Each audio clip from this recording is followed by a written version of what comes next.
الشيطان الرجيم بسم الله الرحمن الرحيم أرأيت الذي يكذب بالدين فذلك الذي يدع اليتيم ولا يحض على طعام المسكين فويل للمصلين الذين هم عن صلاتهم ساهون الذين هم يراءون ويمنعون الماعون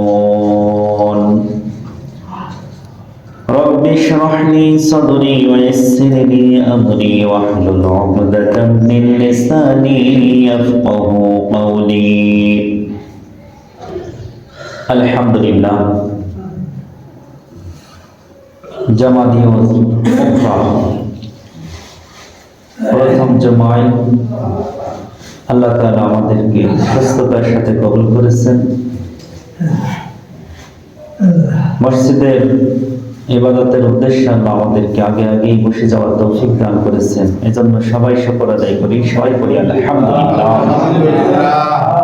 লাখো কোটি দরুদ ও সালাম বর্ষিত হোক সাইয়্যিদুল মুরসালিন আশরাফুল আম্বিয়া রাহমাতুল লিল আলামিন খাতামুন নবিয়্যিন হযরত মুহাম্মদ রাসূলুল্লাহ সাল্লাল্লাহু আলাইহি ওয়াসাল্লামের উপর।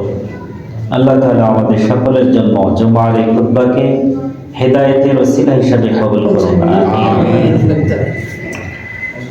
আমরা আজকে সূরা মাউন থেকে আলোচনা শুনব, যেটা কুরআনুল কারীমের 107 নম্বর সূরা। এর আগে আমরা ফিল এবং কুরাইশ নিয়ে আলোচনা শুনেছি। এবার আমরা মাউন নিয়ে আলোচনা করব।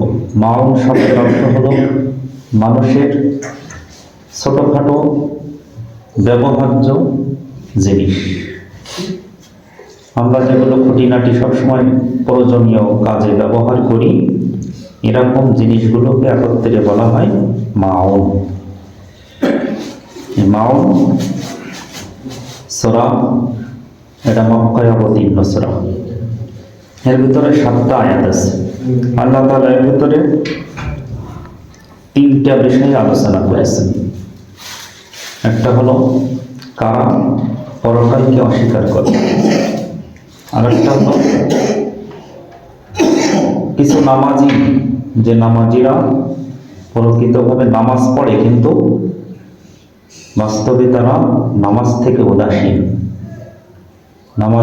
কিছু নামাজিদের সমালোচনা আল্লাহ তাআলা করেছেন। আর একটা শেষ বিষয় যেটা এনেছেন এই মাউন, যে নিত্য ব্যবহার্য জিনিস মানুষের, এটাও মানুষকে একে অপরকে দিতে মানুষ কার্পণ্য বোধ করে। এটার ব্যাপারেও আল্লাহ তাআলা ঘৃণ্য জানিয়েছেন। 3 বিষয়ে সূরায় আলোচনা হয়েছে। প্রথম যে কথা দিয়ে আল্লাহ তাআলা সূরা শুরু করেছেন, আরাআইতাল্লাযী ইউকাযযিবু বিদ্দীন, তুমি কি দেখেছো যে কারা এই দিনকে অস্বীকার করে? আগে আমরা এই অর্থটা জেনে নিই। তুমি কি দেখেছো যে কারা এই দিনকে অস্বীকার করে? ফাযালিকাল্লাযী ইয়াদউল ইয়াতীম, সে তো সেই যে এতিমকে গলা ধাক্কা দেয়। ওয়ালা ইয়াহুদ্দু আলা তুআমিল মিসকিন, এবং অসহায় মিসকিনদের খাদ্য দানেও উৎসাহিত করে না।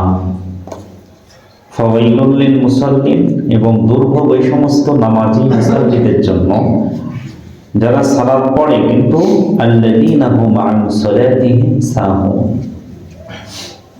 সেই নামাজের ব্যাপারে তারা উদাসীন থাকে। আল্লাযীনা হুম ইউরাউন, এবং তারা সেটা মানুষদেরকে দেখানোর জন্যই আদায় করে। এবং তারা তাদের নিত্য ব্যবহার্য জিনিসগুলো একে অপরকে দেয় না। এই হলো এই সূরার অর্থ। এখন আল্লাহ তাআলা আরাআইতা, তুমি কি দেখেছো? রাসূল সাল্লাল্লাহু আলাইহি ওয়াসাল্লামকে আল্লাহ তাআলা বলেছেন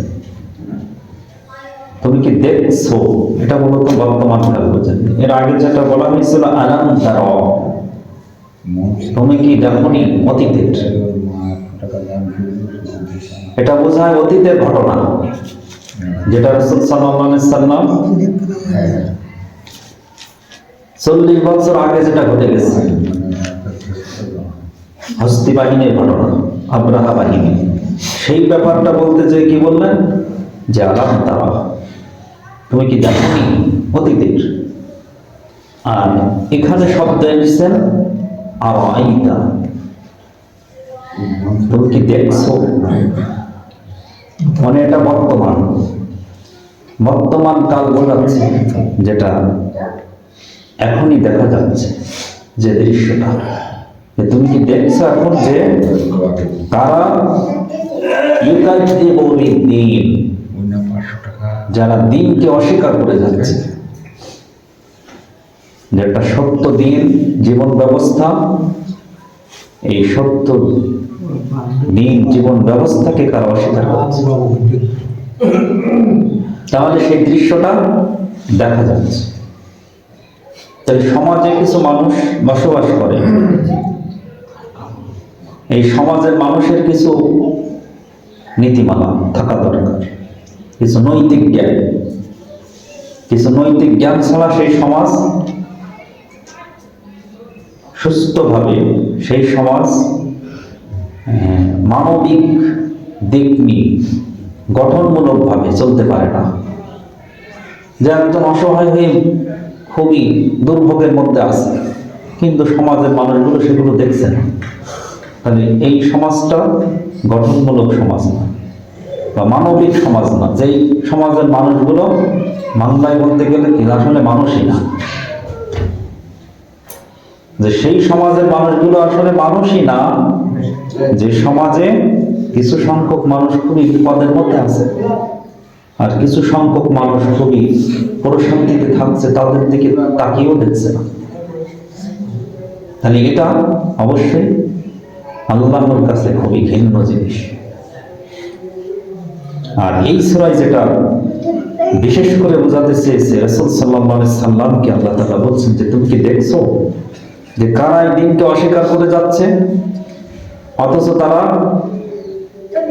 সমাজে প্রভাবশালী ব্যক্তি, সমাজে তাদের অর্থ সম্পদ সম্মান সব দিক থেকে তারা উপরে, কিন্তু তারা আসল জিনিসকে মিথ্যার উপরে। এখানে একটা বিষয় আল্লাহ তাআলা আরাআইতা, এর রাসূল সাল্লাল্লাহু আলাইহি সাল্লামকে খাস করে বুঝিয়েছিলেন সেই সময় এই সূরা। তাহলে ইঙ্গিত যাচ্ছে কোন দিকে? কুরাইশদের দিকে। রাসূল সাল্লাল্লাহু আলাইহি সাল্লাম দেখছেন কাদের? কুরাইশদের। তাহলে আগের সূরা কি সূরা পড়েছি আমরা? সূরা কুরাইশ, যে সূরার ভিতরে তাদের অর্থনৈতিক নিরাপত্তার বিষয়ে আলোচনা আল্লাহ করেছেন, যে তাদের অর্থ সম্পদ সব আমি দিয়েছি, নিরাপত্তার সাথে তারা অর্থ ইনকাম করছে, ব্যবসায়িক উন্নতি তাদের হচ্ছে, আমি সেই ব্যবস্থা সেই নিয়ামত আমি করে দিয়েছি।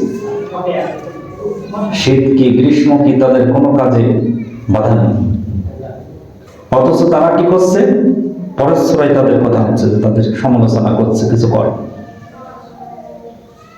তুমি কি দেখছো তারা এত নিয়ামত পেয়েও এই দিনকে অস্বীকার করছে, যে দিন আল্লাহর মনোনীত, ইন্নাদ দীনা ইনদাল্লাহিল ইসলাম, নিশ্চয় আল্লাহর কাছে সবচেয়ে মনোনীত দিন হলো ইসলাম।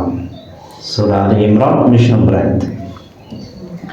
তাহলে ইউকাযযিবু বিদ্দীন, তাহলে এক নম্বর কথা হলো যে আরাআইতা, দেখতে বলছেন, তাহলে এটা দেখার একটা আদেশ যে কোথায় এই দিনকে অস্বীকার করছে, এই দিন থেকে চলে যাচ্ছে এবং মিথ্যারোপ করছে কিনা,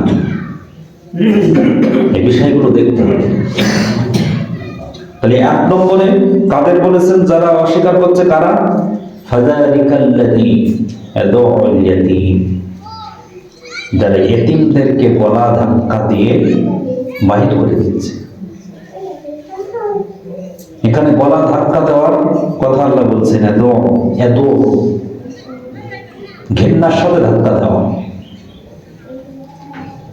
তাকে খুবই তুচ্ছ নগণ্য মনে করা, এরকম মনে করে আমি যে আচরণই করি সেটাকে মূলত গলা ধাক্কা। গলা ধাক্কাটা আসলে গলায় হাত দিয়ে ধাক্কাটা না, যে এতিমকে আমরা কিভাবে দেখছি অন্তর থেকে যদি একটা সামান্য ঘৃণাও আনি, তা সেটাও গলা ধাক্কা দেওয়ার সামিল। যে কিছু কিছু জিনিস আছে কি মারা লাগে না, কিন্তু একজনকে চর দেখিস তাহলে সেটাও মারা। সব কি আসলে গায়ে লাগলেই মারা হয়? একজনের বাড়ি আমি গিয়েছি, সে আমাকে চর দেখিয়েছে কি বাঁশ দেখিয়েছে কি লাঠি দেখিয়েছে, তো সেটাও মারা হয়ে যায় কিনা? সেটাও কি মারারই সামিল। এখানে আল্লাহ তাআলা এতিমদেরকে যারা অবজ্ঞার চোখে দেখে তাদেরকে বলেছেন মূলত তারা দ্বীনকে অস্বীকার করে। প্রত্যেকটার শাব্দিক দিক আমরা বিশ্লেষণ করলে আরো এই কথাগুলোর গভীরতা বুঝতে পারব, যেটা আরবরা বুঝেছিল। আরবের কুরাইশরা, বিশেষ করে যাদের প্রতি সূরা নাজিল, তাদের অবস্থাটা আগে দেখে আসে। তাহলে এক নম্বর তারা ছিল খুবই প্রভাবশালী, যাদের সমালোচনা আল্লাহ তাআলা করেছেন, কিন্তু সেই যুগে কেউ তাদের এই সমালোচনা করবে এই সাহস নেই। যারা এই দিনকে অস্বীকার করছে তারা কি গরিব অসহায় মানুষ? না, তারা প্রভাবশালী, অর্থের দিক থেকে, সম্পদের দিক থেকে, ক্ষমতার দিক থেকে, কোন দিক থেকে তাদের কম নেই।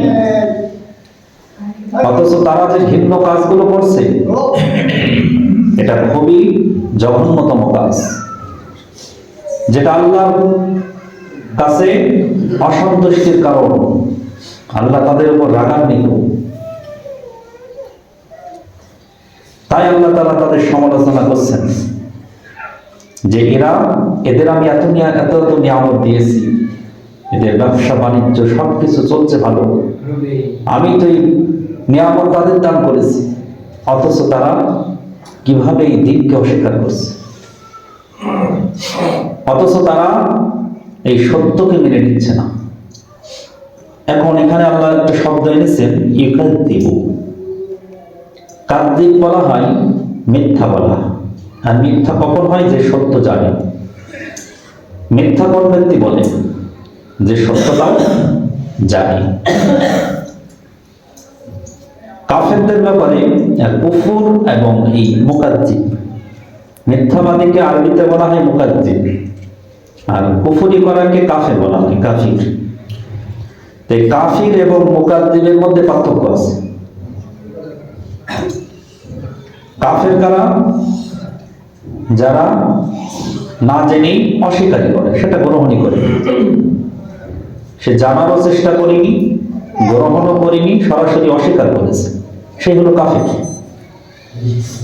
কিন্তু এখানে আল্লাহ তাআলা কাফেরদের কথা বলছেন না, ইউকাযযিব, যে সত্য জেনেও মিথ্যারোপ করছে।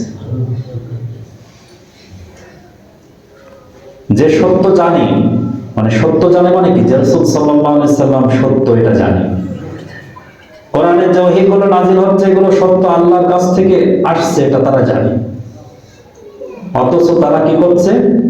ইউকাযযিব, মিথ্যারোপ করছে, সত্যটাকে গ্রহণ করছে না। গ্রহণ করছে না তো বটে, কিন্তু তারা অন্যদেরকেও এই সত্যের দিকে আসতে দিচ্ছে না।